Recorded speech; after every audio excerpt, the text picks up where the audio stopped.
भारत का इतिहास वीरता और पराक्रम की अनगिनत कहानियों से भरा पड़ा है, लेकिन इन कहानियों में कुछ नाम ऐसे हैं जो समय की धूल में दबे नहीं बल्कि आज भी गूंजते हैं। इन्हीं में से एक नाम सम्राट पृथ्वीराज चौहान का है।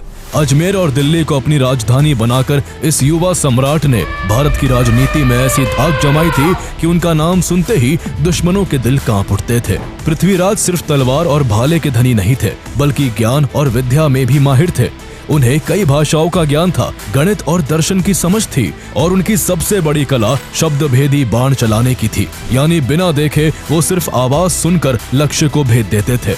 उनके शौर्य की कहानियां इतनी मशहूर थी कि पड़ोसी राज्यों की राजकुमारियां भी उनके नाम पर मोहित हो जाती थी। लेकिन इतिहास सिर्फ वीरता की गाथा नहीं होता, उसमें राजनीति, राइवलरी और धोखे का खेल भी चलता है। पृथ्वीराज की कहानी में भी यही सब था। एक तरफ उनकी दुश्मनी कन्नौज के राजा जयचंद से थी, जिसकी बेटी संयोगिता से जुड़ी प्रेम कथा आज भी लोक कथाओं में अमर है।